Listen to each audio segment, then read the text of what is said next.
This is Long Shots, VSiN's premier golf betting podcast. Here's Matt Brown, Wes Reynolds, and Kelley Bydlon.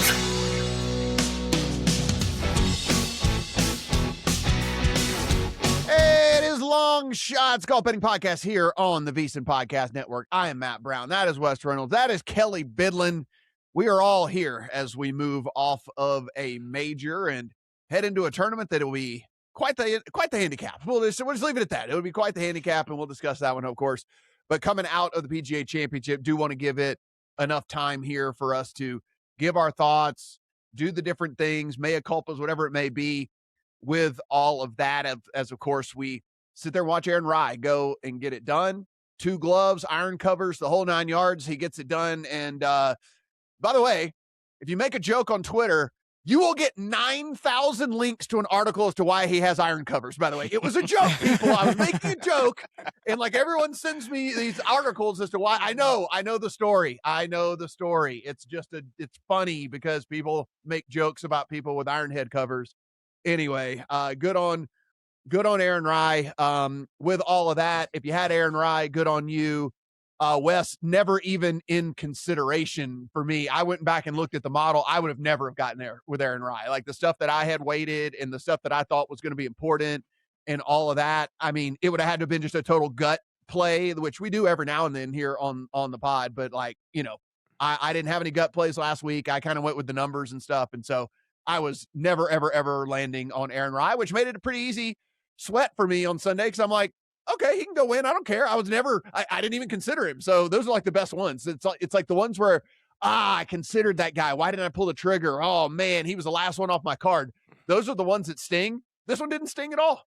No, it didn't, and ended up not being a very good PGA Championship for me, to be honest. Only had one guy really in the mix at the end, and that was Ludwig Aubert.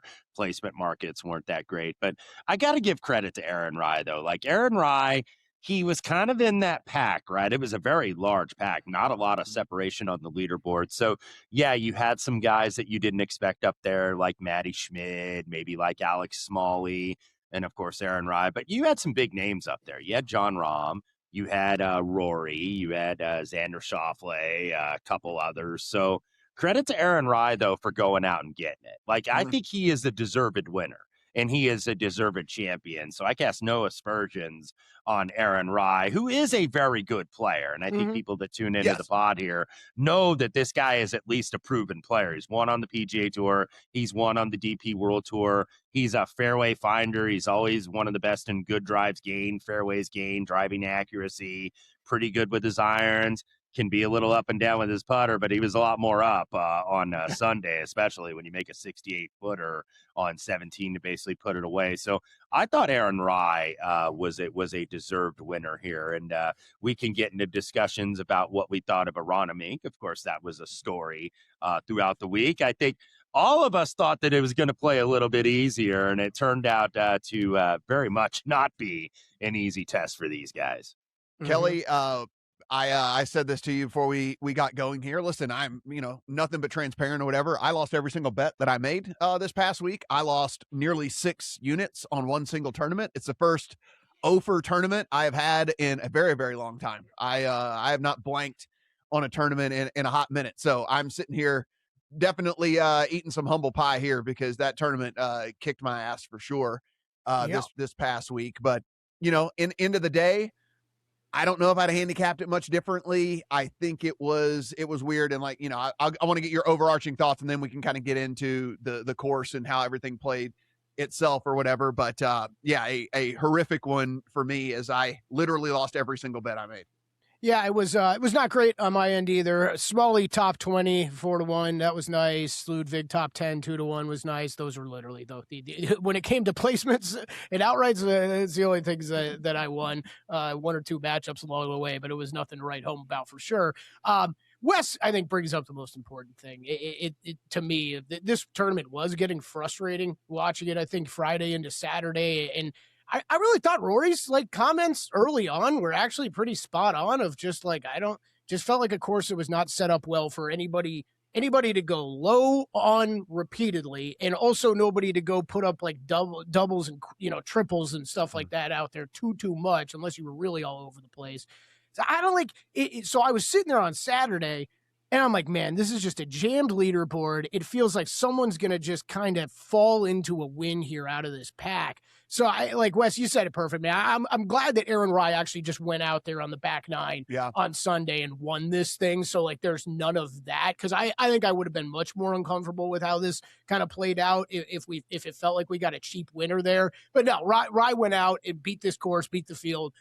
Especially on that back nine and won this tournament. So congratulations to him. It's just, and from a betting standpoint, Matt, he wasn't even on our radar. He's someone that's been mentioned on this podcast many times over the years. I mean, we were definitely betting him, a year and a half, 2 years ago when he was in better form, but he's a Siwoo Kim, kind of player profile, and he's a poor man's Siwoo Kim and not playing nearly at the same level, or hadn't been to a Siwoo Kim for a very long time. So I'm with you. Those ones are easy to just kind of let go and say, all right, well, was off on that one, was off on this course a bit, and move on to the next one. Yeah, I'm glad it played out on Sunday the way that it did, because we were heading down the road for maybe one of the worst majors I've ever watched in my life. Aronimink was horrific. Like the first 2 days, it literally, you could do anything and there was no separation whatsoever. Right. There was no, whether you were accurate, whether you were inaccurate, whether you were long, whether you were short, nothing separated the field whatsoever. Everybody had to play the course the exact same way. And with that just makes for a bad tournament when there's no risk reward, when there's no super heavy penalties, when there's none of the things like that.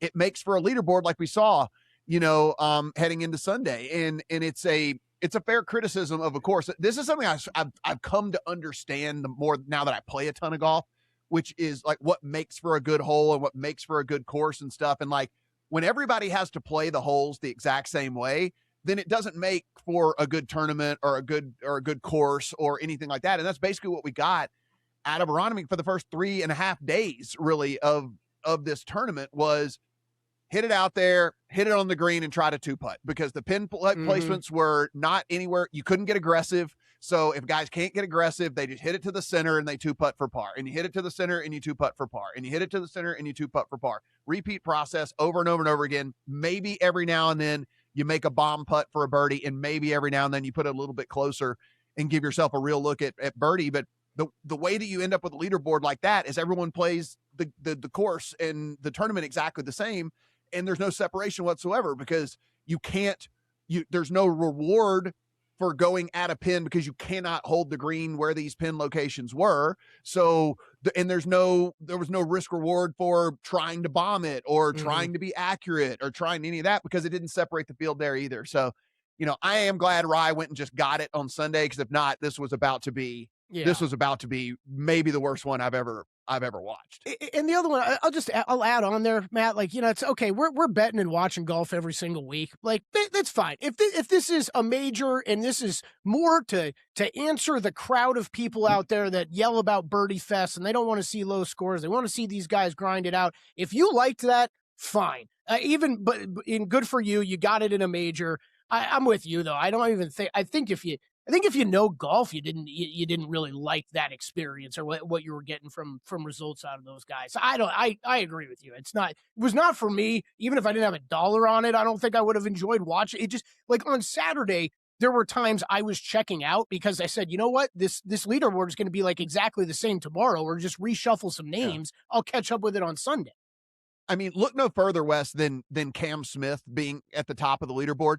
That guy not only did he not hit a fairway, he was spraying tee shots 40 yards off of where, and like was able to just recover and go make par. And like every single time, like if this was on any other course with the way that he drove the ball, he'd have missed the cut. I mean, like it was insane. And even on Sunday, he is spraying stuff to the left and right. He's over in rocks and all this. And it doesn't, he's over in like little beaten down grass, but that's it. It's where the gallery's been walking. And so it's just not even that tough whenever you're missing the fairway by 25 yards to the left. And so, just that to me was my biggest gripe with all of this, with the way that it was set up and stuff. So I don't know. it was not a great viewing experience, I guess, for me. You kind of led me to where I was going, Matt, and I'm probably the least anti-Aronimink of the three of us in this conversation because, I felt you did have a wide variety of players up there. You had bombers, you had fairway finders like Rai, you had guys that were good approach guys, so it did that with the little separation. But the point you made in terms of penalizing guys that are not accurate, which I think that they wanted to do. And I want to give credit. I think Andy Black laid this out really well on Twitter, who's also in the golf space that we're in. And, if you missed it by 2 or 3 yards in the fairway, like you were in real trouble. But if you missed it by 30 yards like Cameron Smith did, that's not how it should be. It should be like a U.S. Open, right? Where it's like you got a first cut, you got an intermediate cut, and then you got the jungle. The deep stuff. And Cam Smith would have been in the jungle on like every hole. So, this is the first time Aronimink has been in the rotation in a long time. And it certainly has some growing pains if it's going to return. But, I thought it was an okay course setup. I think that they maybe cut down a few too many trees.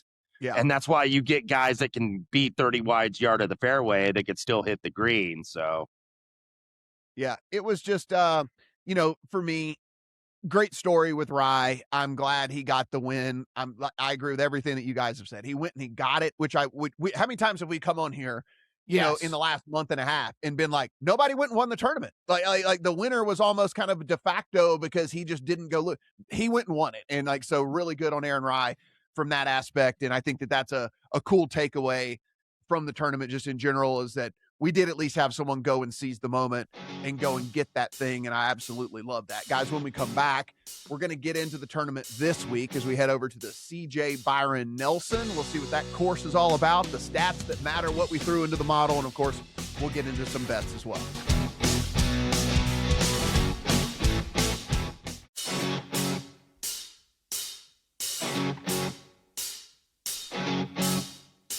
This is Long Shots, VSiN's premier golf betting podcast. Here's Matt Brown, Wes Reynolds, and Kelley Bydlon.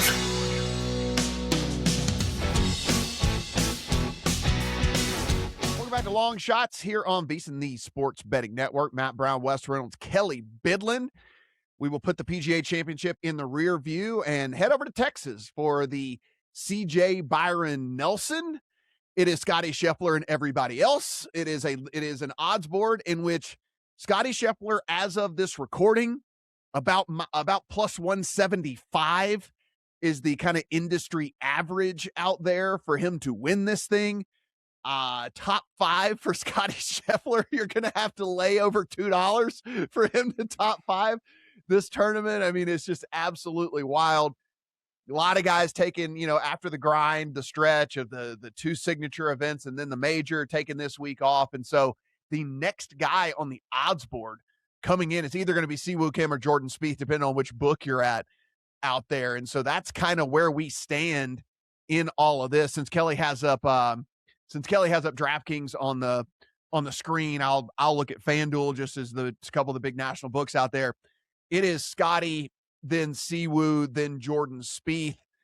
Over there, you're getting about 15 on Siwoo, about 16 on Jordan Spieth, and then it jumps all the way to Brooks Koepka at like 25, and then we're out into the 30s because it's a whole bunch of kind of middling guys that are going to be teeing it up here this week. Certainly great players and guys that we have bet a ton before, but a big drop-off from Scottie Scheffler and even like a Siwoo Kim or Jordan Spieth or Brooks Koepka to that next tier of guys in all of this. And so, Wes, we are heading over to Texas. We knew Scottie was going to play this, plays it every year, set the record last year with a 31 under, and they said, okay, that's too much. We got to figure out how to make Craig Ranch a little bit tougher. So as you started to dig in here, what can we expect, or at least what do we think we can expect from TPC Craig Ranch? Yeah, TPC Craig Ranch, Tom Weiskopf design, also designed TPC Scottsdale, Waste Management Phoenix Open. So maybe that could be kind of a course correlation. You've still got it in a rolling valley, and you've got Rowlett Creek, which crisscrosses the course about 14 times. So there is the same water danger here, but what they did, and Lanny Watkins, by the way, the former CBS commentator, former winner of this tournament who lives in Dallas, he and his design team were in charge of kind of trying to make this course harder because they made it longer last year And what happened? Scottie Scheffler lit it up and shot 31 under par.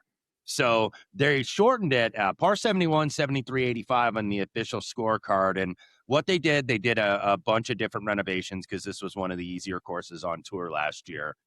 They changed the greens. Several of them are reshaped, repositioned, or rebuilt entirely. They're still 777 bent grass, so pretty smooth and true roll on these greens. What they wanted to do, they wanted to make them smaller as well because these are about 6,700 square feet on average, give it some change. They want to put a more premium on approach play. So different pin positions, expanded the contours on the greens.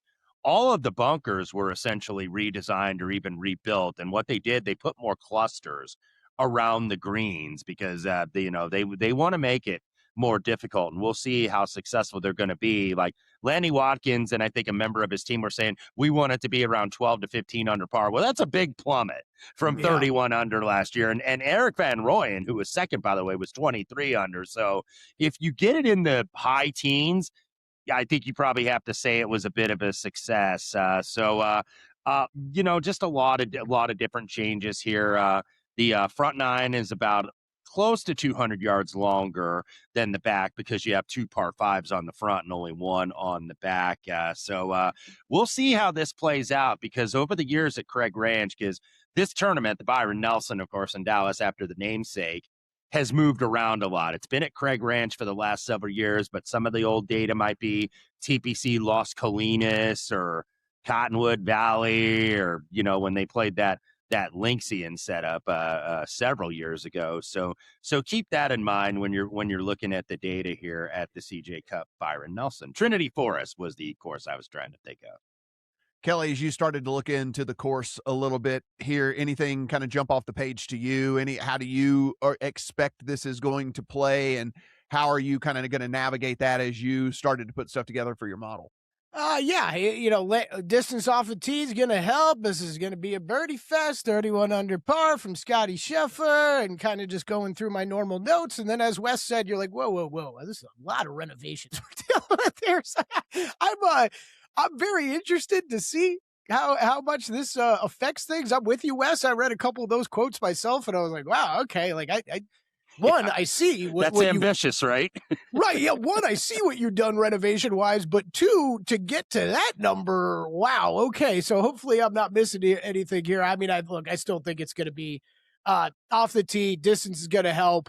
But fairly easy driving, big time approach, and then you got to have a hot putter this week. I still don't think these are going to be extremely tough around the green complexes at all. I mean, this was the easiest course to gain around the green last year. So, you'd have to really, really mess with that to make it too much tougher. Maybe they will. I guess we'll find out. But yeah, easy scrambling and around the green rates here. Easy par 4s to score on. Even easy putting, but I think that's where we're going to see the separation come is on the putting greens, and it's going to turn into a bit of a putting contest. So yeah, I want distance. I want good long iron play. I want good approach play overall. As Wes said, I put a little bit more of an emphasis on that even this time around. Score on those few par 5s that are out there because you have to score on those, but everywhere is scoreable. Whoever has a hot putter probably going to come out and win this week.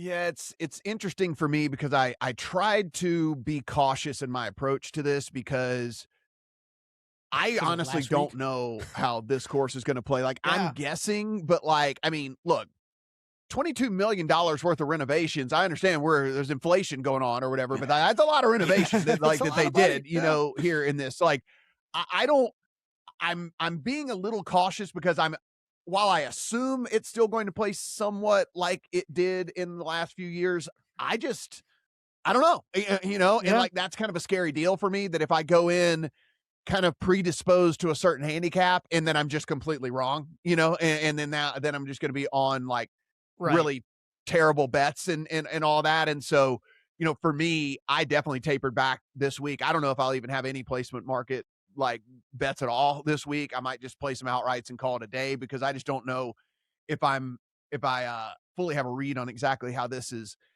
going to go.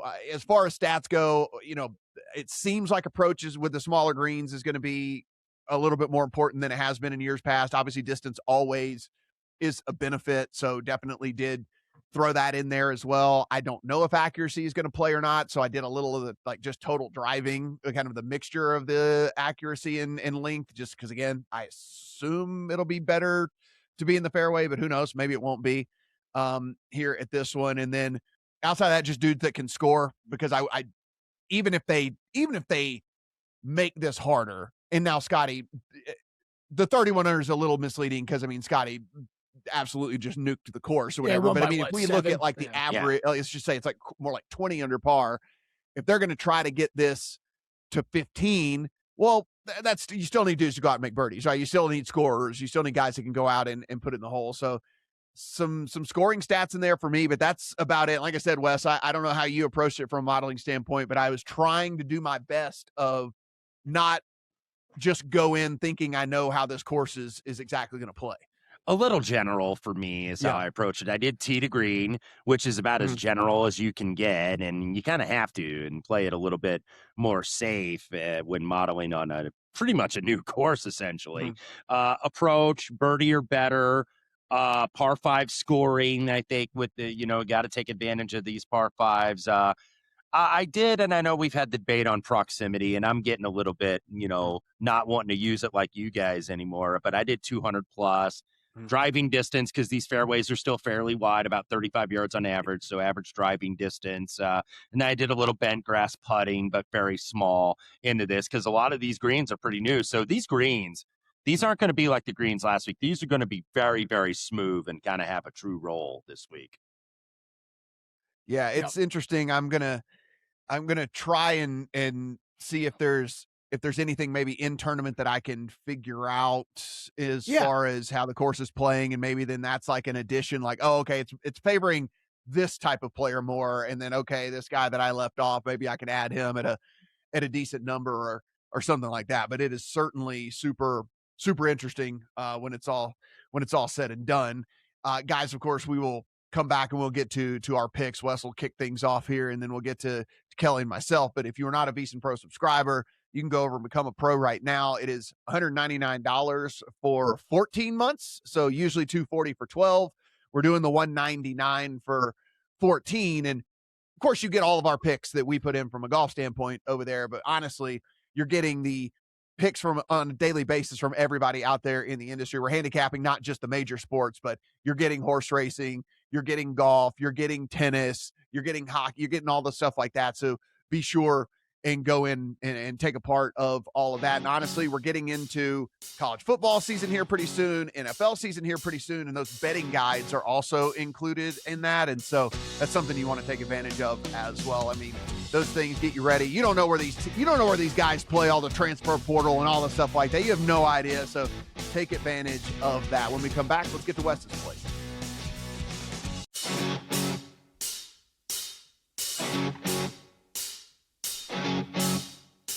This is Long Shots, VSiN's premier golf betting podcast. Here's Matt Brown, Wes Reynolds, and Kelley Bydlon.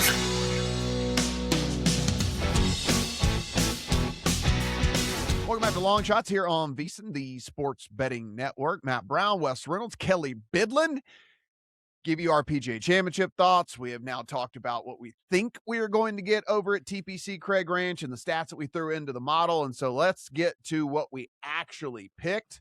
Wes, what did you end up on this week? Yeah, and as always, placement markets and any matchups, that'll be up Wednesday at vsin.com/pick. So these are outrights, and these are outrights that I don't usually do because I actually did go in the without Scottie Scheffler market this week, and I usually don't like to do that because you are getting a substantial discount. But this is kind of a tournament where if you're not playing the top guys, you're going to pepper the board a little bit and hope to get somebody at least in the mid-range or perhaps even down the board. So these numbers that I give out are going to be different than what you might see on your app or wherever you bet if you're just betting like the straight up outright, like to win. So these are without Scottie Scheffler numbers. Starting with a guy that has some history here, Pearson Coody, who is at 27-1 at DraftKings. Coody's grandfather, Charles Coody, by the way, the 71 Masters champion, won this event 62 years ago. So Coody is a native. He's from nearby Plano, Texas, in that big Dallas-Fort Worth Metroplex area. he's cooled a little bit from the start this year, where he's runner-up at the Farmers Insurance and was top 10 the next week at the Waste Management in Phoenix. Only Scheffler is better in this field for birdie or better percentage than Pearson Coody. So it's a guy that makes a lot of birdies, top 10 in driving distance, top 10 in the bent grass putting, par 5 scoring. So Pearson Coody, even though I don't really like the number, I thought he profiled okay here. Michael Brennan was a 40-ish to 1 in the without Scottie market. Remember, he won last fall at the Bank of Utah Championship in his PGA Tour debut. Has made 9 of 11 cuts, hasn't really challenged for a win so far in 2026, but he's number 2 in stroke gained off the tee, number 3 in driving distance, one of the absolute young bombers out there. And these fairways are pretty gettable. So you still, even with all the renovations and the changes on the course, you still are going to take driver on a lot of these holes. And I think that poses very well for Michael Brennan. And then a guy that also has some Dallas roots, considering he lives here in Dallas, is a guy I hadn't bet in a while. And it's a name that we hadn't heard about because he didn't really have a very good season last year, and that's Tom Kim, who, look, he was almost a top 10 player in the world at one point 3 years ago and was still kind of near the top 20 2 years ago, had an awful year last year, but he started to show more consistency. He's made 9 of 10 cuts. Best finish was T6 at Myrtle Beach, second on approach in that field. And I also think he comes into a good frame of mind because now we're getting into the buildup of the U.S. Open, right? So you got some of these staggered final qualifying sites. Well, Tom Kim was in the Monday qualifying site there at the Dallas Athletic Club and finished second. And so he gets a spot into the U.S. Open. So, that puts you in a pretty good frame of mind, I think, coming in here. So I'm going to bank on Tom Kim continuing his good play. Jordan Smith, around 50 to 1 in the without market, 2-time DP World Tour winner, made 8 of 12 cuts this year, top 10 in this field on approach, tee to green, excellent ball striker. He's trying to get in that U.S. Open as well. I think he's in a later qualifying spot, but if you get into the top 60 by June 9, because you might have seen on Twitter, it's like, well, Adam Scott's in the U.S. Open or Ricky Fowler's in the U.S. Open because they were in that top 60 world ranking. Smith, by the way, is 71st right now, so he needs a couple good tournaments, and that could get it done. Stefan Jaeger, who you might have saw on the PGA Championship last week, he's about 50 to 1. Shared the lead after the first round in the PGA Championship, ended up 18th. 4th in the field for GIR, 9th for putting, 11th for ball striking. He's made the cut in all 4 appearances here. And then the last 3, Austin Eckroat, 62 to 1, runner-up here at the Byron Nelson in 2023. Good form coming in, 10th at the Valero, 6th in New Orleans, 19th at Myrtle Beach, 3rd in this field on approach. And then I went with another local guy who's based right here in Dallas. There's a lot of players, by the way, based in this Dallas-Fort Worth area, namely, of course, our favorite, Scottie Scheffler.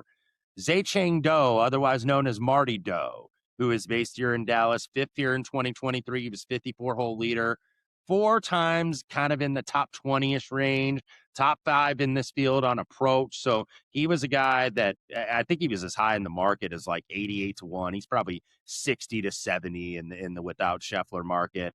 And then the last one I played, Johnny Vegas, 100 to 1 in the without market, 44th last week at the PGA. But talk about a story here. He was 2nd in tee to green. He was 2nd in greens in regulation. He was 4th in ball striking. So you can guess why he finished 44th in the field. He was dead last for strokes gained putting, 82nd out of the 82 players that made the cut. I think he's going to like these greens a little bit better because one of the things about Aronimink, the story was the greens, I think in a lot of ways, because they were tricky. They had a lot of contours. They were those Donald Ross greens, so you had to putt very defensive and couldn't be as aggressive. And Johnny Vegas just was not good with the putter. But there were a lot of elite guys not good with the putter last week. Scottie Scheffler, Cameron Young, you can go on and on. 9th and 13th and a couple appearances here at TPC Craig Ranch. So he's a guy, even at 42 years of age, and still bomb it off the tee and just hit some rocket shots with the driver. So Johnny Vegas will close out the card for me. Kelley Bydlon, where did you end up this week? I've bet on a whole 2 golfers. All of 2 golfers is what I've bet on. 1 in the outright market, 1 in placements. It's very exciting. Wes already stole one of the names. I really thought I found a diamond in the rough this week with Austin Eckroat, but Wes is all over it too, apparently. It was the, I don't know about you guys. I do want to start where we ended the last segment, Matt. I do think it's a good coming out of the PGA Championship. Like, I think if we learned any lessons from a betting standpoint last week, if there's any uncertainty this week, I'm very okay with not making some bets and letting this thing start. And if I need to get a feel for the course, so be it. I will jump in live. Wes did rattle off a bunch of names that I had considered too. Brennan, I got close on. Tom Kim, bookmark. I bookmarked that one for sure, Wes. Not a bet for me this week, but the approach numbers, getting back to a pretty consistent level with him, the good finish at Myrtle, that definitely jumped out to me. So something I will be keeping an eye on, old Tom Kim, here down the stretch. All right, who I played? Eckroat. I played outright Eckroat at 100-1, and then I played him in winner without market as well and went top 10, top 20 on him as well. Yeah, he hit on pretty much everything, Wes, but the approach numbers are great. He's gained on approach in 7 straight now. He's got the finish here that you like to see. The T2 a couple years ago, 14th in birdie or better in this field. Good in those longer proximity ranges like we were looking at, 10th in opportunities gained. So, yeah, I thought Eckroat bringing in a strong approach game. We've seen this guy win on tour before. He was someone that I wanted to jump on. So I really scattered some bets on Eckroat. And as you brought up, Matt, I don't think this will be not very heavy for me with placements. If I add anything else, it will probably be either outrights or the winner without market like Wes is talking about. I think you need to be very aware of Scottie Scheffler this week and probably very limited tournament matchups for me. So if I add any matchups, that will be tomorrow on VSiN.com. The only other golfer that I've bet so far, I bet Koepka top 10 and top 20.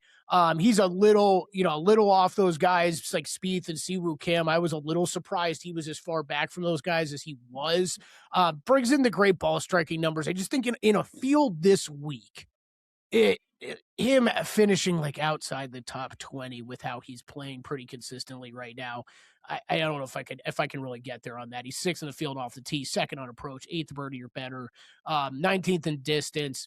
The putter hasn't been great. That's been well documented kind of every tournament that he's teed it up in, but these have been easy putting greens to attack. If he can get hot for a couple rounds, I think the rest of his game is just too strong. It lifts him above most of the people in this field. So Brooks, his irons are so good right now. Yeah. Like, he's even really watching well. last week where he kept missing all those like shortish putts. Mm-hmm. It's like, dude, he's hitting like some really good shots. Like he was as close to the pin as almost anybody in those first couple rounds. So you gotta wonder if he's kind of starting to maybe get close to the peak again.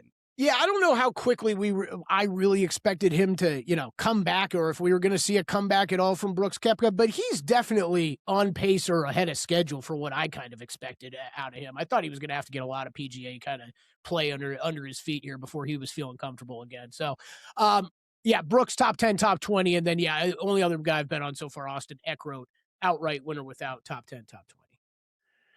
Yeah, it is super interesting. The card that I put together, and we'll get to it here on the other side.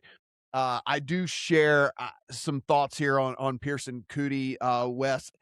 So I thought I was going to build my card a certain way. I ended up taking a pivot. I will say the first person I was going to put on the card was Pearson Coody, a guy that we bet a lot at the beginning of the year. Yep. Like you said, really has gone on a pretty cold streak here, but where are we at with the injury? I guess that's the question, right? There's that, and then there's, and honestly, getting into a field, yeah, Scottie's in it, but then like I think looking around and being like, well, if I can beat Scottie, or Scottie doesn't have like the greatest of tournaments, like I'm as live as anybody in this thing, might be a little bit better as well whenever you look around and see that it's not just this room full of killers. It's really like Scottie and everybody else. And so maybe he'd get back there, but I ended up going a different way with the card and just played a whole bunch of long shots because honestly, deep down, I think Scottie wins this tournament and he probably wins it by multiple strokes. And so I'm like, you know what? If Scottie happens to have an off day and decides to throw back a few brew pops over there in Dallas before this, then maybe I can hit a big ticket. We'll get to that when we come back.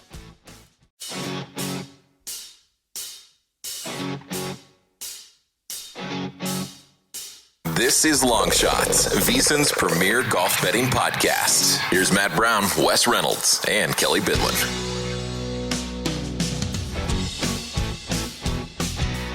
Welcome back to Long Shots. Matt, Kelley, and Wes. We've got Wes's picks. We've got Kelly's picks. Of course, anything we add will be over at VSiN.com/picks. So be sure and become a VSiN Pro subscriber to get in on all of that. So as I said before we went to break, I was going to start my card with Cootie. So I do like that a lot. I think the skill set is definitely there. I don't know, maybe there was some fatigue involved in kind of the swoon there for him and all of that, but I do like him a ton. Instead, I decided to just put a card together of a bunch of bombs. And if Scottie happens to have an off week and one of these dudes can go and score, I basically sorted my model by the model by birdie or better percentage, birdie or better gained, opportunities gained, and went in and just look at guys from that standpoint. And if the model kind of liked them a little bit more with all the other categories that I put in there, then that's kind of where I went. This was not where I thought I would be starting the card, but if you go and you sort your model, guys, by birdie or better gained over the last 30 rounds, the top of it is going to be Blades Brown. Is going to be the number one person in birdie or better gained over the last 30 rounds of everybody in this tournament. And that includes Scottie Scheffler, which is crazy. Scottie's second, of course, there in this deal. And so 80-1 on Blades Brown. And you kind of go in and you look, and I mean, T16 on the Corn Ferry at Myrtle Beach, T9, an outright second, an outright third over on the Corn Ferry, an outright third at the Puerto Rico, like knocking on the door. Do I think he can win this thing? Probably not, but at 80-1 with them being an elite birdie maker and a course that could still play as a birdie fest. Again, we think it will be on the easier scoring side. I went ahead and went with Blades Brown. Little background really quickly on Blades Brown. If our listeners or viewers have not heard of him, U.S. Amateur champion at age 16.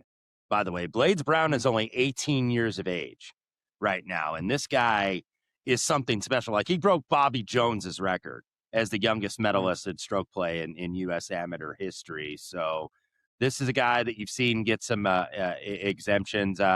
I should say medalist, not the amateur winner. He was the lowest in stroke play, and then they get in the tournament play. But huge pedigree. Like, this guy has all the potential to be a really big star in this game. And I think Rick is a little off on the age there. We'll have to send him a. I saw that. Yeah, I caught that yesterday. Kelley, if you want to scroll, if you want to scroll there for the people that are watching, not 126 years old. No, I can tell you, not 126 years old. About 100 years off there. I don't even know if his family's been here for 126 years. Yeah. So Blades Brown for me there. Wes, I shared Jordan Smith with you. Jordan Smith, man, I'm gonna have actually. to bet him too. Fourth overall in the model for me. Yeah. Literally only behind Scottie Scheffler, Brooks Koepka, and Keith Mitchell, probably three of the six kind of like pedigreed guys in this field. And he's fourth behind on the model behind them. You go in pretty much kind of green across the board for all the stuff that we put in, which I think is pretty interesting. And so that's a big 80-1 ticket on him as well. Now we get into the, okay, do I believe you can run hot type tickets? Now we're going to get out to 86-1. Guy that we bet maybe 3 years ago a ton, maybe 2 years ago a handful of times. I don't know if we've bet him at all last year or so, but I've got Eric Cole on the card. I knew you were going to say it. I wanted to try to guess. Like, just horrific off the tee. Yeah. Like, it is the grossest off the tee profile you'll ever see on a golfer, but like can have spike weeks everywhere else. And so like, can he just tee it up with a putter and then just like whatever? Look at this. Look at this off the tee profile. It's incredible. It is unbelievable. If he was not the worst player off the tee, like, look at these. These are T6s, T14s, T30. Like, he would be in the top 5 of like every tournament if he could just not spray the ball everywhere. But, let's see if he can maybe run pure off the tee for one tournament, because everything else seems to be there. He's kind of figured the stuff out, but he just cannot do anything off the tee at all. But modeled really well everywhere else, and elite birdie maker. So 86-1 on him. The next guy gets out to 135-1, and here's a vibe play. You don't get these vibe gut plays from me very often, but guys, you probably scrolled and never even saw. Tony Finau's playing this event, by the way, and he is 135-1. We were betting Tony Finau at 35-1 a couple of years ago. And here he is at 135 to 1. I understand he's been horrific. Is he just all of a sudden a bad golfer? Maybe so. Maybe he is just all of a sudden a bad golfer. But man, if you're going to get on an easy course, that would be a great time to find it when you only have one guy to beat in Scottie Scheffler. So 135 to 1, nothing more than a vibe gut play here. So don't this is not a numbers play as Kelley pulls up the horrific profile you see right there on Tony Finau, by the way, has missed the last 2 majors. He was not in the PGA field last week, which is how do you not get into the PGA Championship? You just got to be a guy on tour that at least posts some kind of results to get in, and he wasn't in. So that might be some motivation too. There could be something to that where it's you know what? I'm Tony Finau. I was a top 10 player in the world at one point. I got to get my head on straight and try to get into the U.S. Open here. So no time like this week. Yeah, Matt, I looked at him real quick and then moved on after I pulled these up. But yeah, it's hey, 3 top 20 finishes for Tony Finau this season. I think I would have been surprised if you had just told me that. Yeah, I mean, listen, maybe he's just a bad golfer now. And if he is, he is. But this would be the time to get it right. Easy course with only one other premier golfer in the field. I mean, this would be the time to get it right. 2 more bombs, Carl Phillips and Trace Crow. These are guys that both are just elite birdie makers. And with that, like I said, I kind of went in and just compared the rest of the profile with these elite birdie makers. Could they run hot could they run hot for 4 days and find Scottie Scheffler maybe just slightly off of his game or whatever it might be? This is 180 and 225 to 1. It is very, very, very unlikely for them to win this thing. I will remind you, as always, when you're putting tickets in on guys that are this long, always chop up your bet into 4 different bets, because if they can even sniff the top 5 heading into Sunday, you will be able to make money on a cash out, and then you can just let 75% of the money run or let 75% of the money ride. There's a reason they're 225 and 180 and 135 and 80 and 86 and all that. It's because they're not very likely to win. And so even if they're doing well heading into Sunday, they might fall apart. And so make sure that you can cash in and make some money off of those guys. But Blades Brown, Jordan Smith, Eric Cole, Tony Finau, Carl Phillips, and Trace Crow. Just a 6-pack of bombs for me this week, Kelley Bydlon.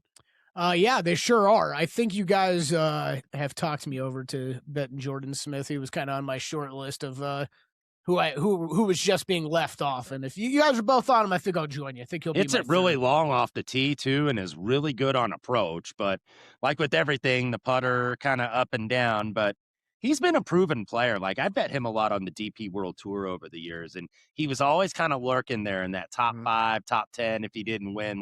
It seemed like he was on the leaderboard every single week when he played over there regularly. We were betting him. We bet him for a couple tournaments when he first came over early in the season. I think, speaking of that, the other names that were kind of just leave-offs for me, Eric Cole did check that box, man. I went down that rabbit hole too, where I was like, holy yeah, the putter seems to be back. The good Eric Cole game seems to be back, but I just don't know what to do with this off the tee mess. And then, I think you guys both grabbed 2 of these guys. I think if you want to go bet on any of the real sharp young talents out there, whether that's a Blades Brown or Michael Thorbjornsen or a Michael Brennan this week or a Johnny Kiefer that, I think that's fine. This is basically a Korn Ferry Tour event, right? This is a spot where these guys could actually shine through. So actually Thorbjornsen was kind of the name that I had written down of maybe betting, but it was kind of wrong the same lines. And then the only other name, because I've sure bet him a lot, and I think you guys have a couple times too. I was a little surprised I didn't get there on him this week, but he's lost, I think, approach now in a couple events in a row. Rio Desatene. He's in this field, and you can get a pretty good, decent number on him actually compared to some of these other guys. He was one that I'm a little shocked that I didn't get there on, because we did like him a whole lot earlier in the season, but I think I'm going to leave him off. Yeah, Wes, I think for me it just came down to I can't bet everybody, so I already had 6 bets, and I'm just kind of whatever. I got 6 bets in. It is what it is. But yeah, I mean, he modeled fairly well for me. I DFS play probably if you're out there. Yeah, there were a couple mid-range guys that I left off. Mac Meissner did pop a little bit for me. Yeah. Adrian Dumont Deschessart, the man from Belgium, who, by the way, qualified for the U.S. Open there in Dallas on Monday. So he was a guy that was kind of there for me, but there's a lot of guys you could just throw a blanket over. It's Okay, Yeah. pick one and hope you get Agreed. lucky with it. Agreed. Guys, Yeah. if you are not already subscribed to the YouTube page, head on over there. If you are getting this in the audio form and not on VSiN, go ahead, hit that subscribe button. Do appreciate all of the support from each of you out there. And good luck on all of your Byron Nelson picks.